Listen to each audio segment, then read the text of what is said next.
Alright, Spa. Yo, yo. Alright. What up, YouTube? It's your boys, the Pokemates. So much has happened. It's been so long. Reunited and it feels so good. I was thinking more like, it's been a while. Oh, no. Yeah, No, yeah. why did you do that? Why not? Why not? We're here. It's Sunday. You've got a mojito. I do have mojito. Mojito 7-Up free of everything other than mojito and 7-Up. How's it going? Not too bad. It feels like ages since we've done a Like, stream. I can generally come ask how you are, because I haven't seen you in a week, so, you know. Yeah. It's been a week. I had a thesis due. You know, it's been... Why would you do that? It's kind of been all go since I got back. Like, it's... From that thing we haven't spoken about on here, because it's been that long since we've done this last. Yeah, like, we were in Dallas, we came back, I had to go house sit and finish a thesis.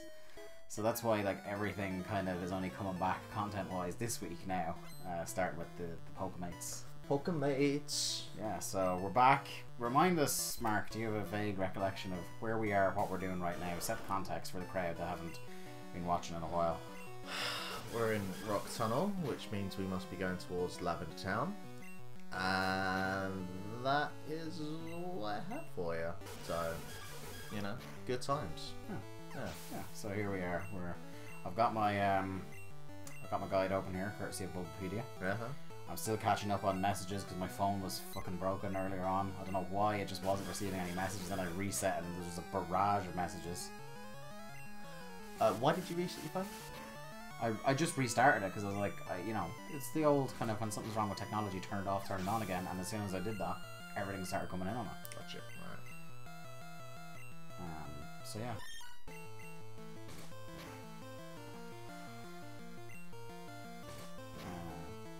Yeah, so here we are. It's kind of weird. Like I'm out of the, you know, our usual patter of doing a stream. It's unusual to me now because it has been like legitimately about 3 weeks because we banked a few streams for the week before we left.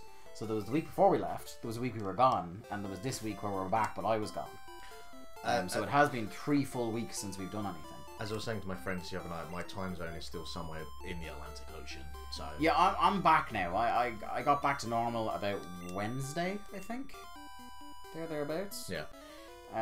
But it was a tough slog because I had about a day in bed thereabouts when we got back. But then I was immediately, as you remember, on the Friday morning, I was back in working on the thesis in the college library. Yeah. So you have that a life, one of them. Yeah. Yeah. A work life and a college life. Wish I didn't have either, to be honest, that week. But yeah, and then I was back into, it was kind of working over the weekend on the thesis. It was due Monday, and then back into work Tuesday, Wednesday, Thursday, back in college on Friday again. Yeah. And now here we are, it's the end of the weekend. But yeah, like it's my schedule's starting to clear up now. I'm at the end of the tunnel. I've got a few weeks left of teaching yet, but the college stuff is really wrapping up now. I think I've got 3 days left in there, so hopefully we'll get some more content up here on a semi-regular basis anyway. We're going to be recording hella podcasts over the next 24-48 hours to get caught up. Our WrestleMania Road Trip Giant Size Annual podcast is going to be up hopefully by the same day you're listening to this on Monday. All going well tonight, we're recording, and then we're going to record Link to the Cast on Monday evening, hopefully to be released during the week. We don't want to clutter things up. I do enjoy how you're saying a bunch of stuff we're going to do today, considering this won't go up until tomorrow. No, that's what I said. I know this isn't going to come Monday. That's why I said they won't hear the wrestling one until they're listening to this, because we're releasing it on Monday, but recording it today on Sunday. So yeah, that's where we're at now. Content's going to start coming back up. Apologies for the quietness, but between being away on a different continent and then being very busy immediately when I came back, there just really wasn't time. And as you've discussed at length before, Mark, you don't enjoy doing these by yourself and trying to talk. Well, it depends on the game. Did I see you do a quick look of Stardew Valley? Did I see you do that? No, I wanted to, but I can't get Stardew Valley to. I haven't got any way of recording it. Because it's only on Windows I can play it. So, speaking of Stardew Valley, speaking of, now let's progress. You finally found the Pokémethadone that's weaned you off playing Pokemon all day long. Unfortunately, unlike forms of methadone, like maybe going outside, instead of that, you found another game to put hours upon hours upon hours into, and that's Stardew Valley. Yeah. The immediate problem I'm noticing is I'm constantly hammering the circle button here because that's the menu button on Stardew Valley, and it's doing absolutely nothing here. So I'm having to completely relearn how to play this game, even though it's only 2 buttons, pretty much. Yeah, Stardew Valley is... Well, we talk about it in full in the podcast for sure, but we will. How many hours? 62. 62, and gets a Mark Robinson recommends. I am knowing if finished. Well, it's... We'll talk about it later. Okay. There's a lot to say. 5 stars and Giant Bomb, so they're... Yeah, well, like, Dan Reichert and me have that kind of same addictive personality sort of issue, I feel. But there's... I like that you're calling yourself Dan Reichert of this operation, because I would have called dibs on the Jeff Gerstmann of this operation. I don't know, I feel I have a certain disdain for most things in life that... Yeah, in that way, in disdain for life, I've always felt Jeff Gerstmann is my spirit animal. Yeah.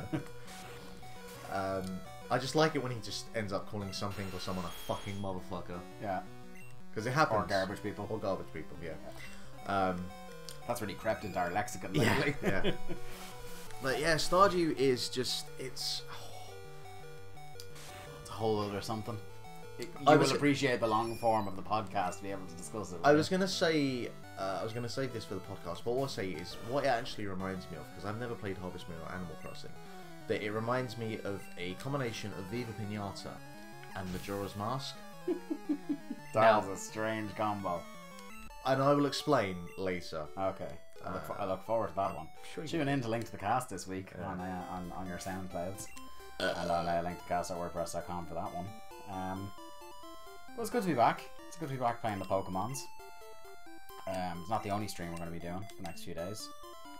I really hope I'm out of here soon. We'll be starting a new regular YouTube series, hopefully. I feel like to go back. That we're preliminarily calling Dim Souls. Dim Souls. 2 men's journey into a game they're not very good at. Yep. Where I'm going to play and Mark is going to ride shotgun on a playthrough of Dark Souls 3. Which I'm both looking forward to and not looking forward to. I'm looking forward to it because it means I don't have to play it. Yeah. Because I've yet to dabble. I definitely think of the two of us, I stand the better chance of it. Now, why do you say that? I only say that because of our relative patience for RPGs. Yeah, but Dark Souls isn't really an RPG. Oh, apparently your loadout and stuff like that is very important to you and stuff like that. Yeah, but there's certainly, as young Brian would suggest, RPG elements. I'm fine with RPG elements. Yeah. But look, we'll talk about that on Dim Souls, so you can check that out. We'll probably do about an hour a week of that. Do you want to know something that's really fun right now? What's that? I'm completely lost. You know where you're going? I have no idea where I'm going. Do you know what floor you're on even? Nope. Okay. And I've only got one Pokemon left of any kind of relative power. Okay. So I'm hoping Bubble Beam works out for me here. Apparently, of all the floors on this... Oh no. Yeah, here's the floors. Yeah, that means... But once you're done with this battle, have a look around and we'll try to figure out where it is. Is what I'm saying to you. That means absolutely. Well, we know you need to go... Oh, it tells you the exact route to take. It's unfortunate you probably don't know your way back to the entrance. Yeah. Well, that's what I'm trying to get to, is the entrance to go and heal up. So I might just end up dying or fainting, and then I'll just go back. That's not a problem. Yeah, but other than Stardew, there's not really anything else I've been dabbling with. Actually, no, that is literally the only thing I've been playing over the last week, and I've been having a time with it. I've made a bit of progress playing games the last 2 weeks. Yeah. Before, I think the week... All caps progress? All caps progress. I think the week before we left, I finally polished off Omega Ruby. Because that was when I gave Oh, did you? Charge, yeah. Polished off because that was when I started giving you all the legendaries because I was done with it. Yeah. So I finished that. And then on my week of exile over in the land of Nace, I cleared 2 big ones off my backlog. I cleared Quantum Break, which again I'll talk about a lot in the podcast. I have a lot of questions about that. Yeah, and I'll be willing to answer them. But in short, fun. Yeah? Yeah. It's one of those things, like I said about Mad Max this year, it might be the best 7 out of 10 game you play this year. So it's not that console killer It's not the killer app. Yeah, It's not the console exclusive that's gonna make people flock. But it's gonna be one of those ones that this is a little cool experience that I'm glad I have my Xbox One because I was able to play it. Yeah. It's not something that if I didn't have an Xbox One and had played it a little, I would go, I need the Xbox One because of this. That game for me was Sunset Overdrive. Yeah, and it's also not a timed exclusive, is it? It is exclusive. Yeah, it is. Yeah. It's Microsoft Studios. Yeah. Because it was part of their. Remember they were doing the TV stuff. That's why they have the live action in it. Which actually. Not half as cringy as expected. Really? Not half as cringy. It's actually reasonably well acted. Alright. Aidan Gillen actually manages to maintain an American accent and not break into his Irish accent like he does in Game of Thrones half the time. And I like Sean Ashmore anyway. And Dominic Monaghan was in it as well, which I didn't know until I got the game. And he's pretty good. But I like him in things. So yeah, like it was grand. Like, you know what I mean? It's not changed my world. I've already traded it back in. It's like I beat it on hard and I kind of, the only replay value it has is going back and get the collectibles, which I'm not really, because I'm not an achievement hunter, I'm a trophy hunter. Yeah. I don't really care to 100% games on Xbox unless I was perilously close to it already when I beat the game. I'm currently in hell, by the way. This is. Have you figured out looking at the map where you are? You seem to. No, I know where I am. I know where I am. Here, are you? I don't know where I'm going. You're about here, are you? Yeah, I'm gonna go back down and go to the. Right. So what you need to do is, it says on one floor you need to defeat the 3 trainers and look for an exit to the south. Excuse me. So is that where you need to go out, or is that where you come in? Like, I know the Mount Moon map off by heart, but the Rock Tunnel, like, I just always try to get in and get out of there as quickly as possible because it's just. I'm assuming like these steps here correspond to steps below, right? So I would say, I think this is where you just went past. I just think I need to get the fuck out of here. So I would say.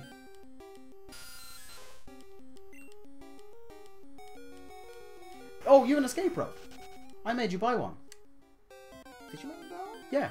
Oh. When we went to the first Pokemart, I recommended that you get an escape rope. So unless you ignored me. So long ago. Well, there's a good chance I might have done that, but we'll see. Take me down to Zubat City, where there's lots of Zubats, and they are quite shitty. I see no escape rope. Oh, you ignored me. I might have actually just already used it. Yeah, you might have. That is just as viable an option. So this will kill her now. Well,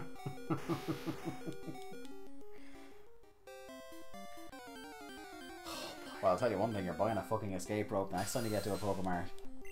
It's a fair shot.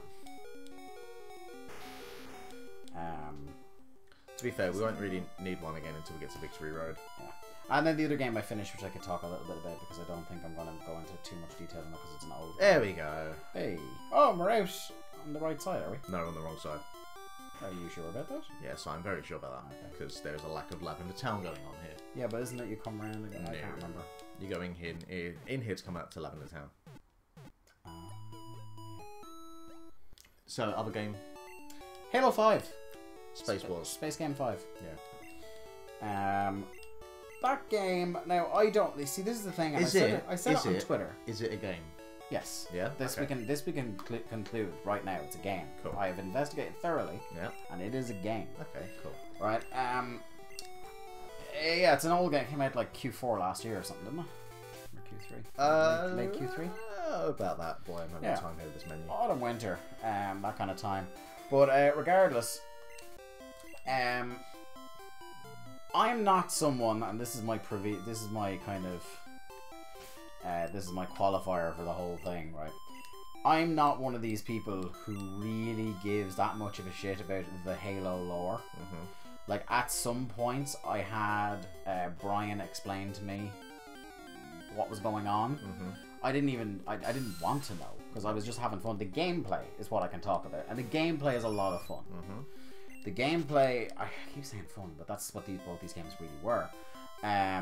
It's just like, it is very satisfying to shoot aliens with crazy future guns. Right, okay. Right, and like, the game, the colors in the game are really vibrant and pretty. Like, it's a nice antidote to the kind of the gritty modern shooter, you know? Like, The Division, which I love dearly. Can I just point out that the sprites for these characters look very much like your wife beating wearing knackers that you see in sort of the Traveller Call-Out videos. on YouTube. Videos, yeah. True. think that's Pa Ward there. But yeah, it like it stands out. Even the Division, which I love very dearly, like, isn't that the color palette isn't that broad. Whereas this, because it's in space, and brown and grey with a little bit more brown. Yeah, like no, but there is a certain amount of color to it, like with the map and with like the different areas you go through. There certainly is more color to it than the average shooter. Yeah. But I'm just using that as a comparison because it's the only other shooter I've really played lately. But this is a million miles. Like it's so bright. Yeah. And it's so like. It's just very vibrant. It's like there's really bold oranges and blues and greens and stuff like that. Like there's a lot going on color wise. Currently, you're just selling it to me. It has color. Yeah, but no, I'm saying it is, but it's a pleasant. Do you know what I mean? Like because I am trouble. If you're not a Halo fan, you're not gonna be sold in this game because it is more Halo, right? This much I know from like playing limited amounts of the first 3 or 4 Halo games. Fuck this place. It's not reinventing the wheel by any stretch of the imagination, but the gameplay, like, it handles fluidly. It's welcoming to people who aren't like, this is the first Halo I've beaten.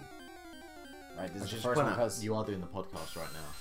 Yeah, I know, but like, I'm not going to be talking about it that much in the podcast, because it's the first one I've beaten. This is where we talk about... Why are you not going to talk about the podcast? I'm going to talk about it fleetingly, but I think my main thing is going to be Quantum Break, because you have 20 questions for me.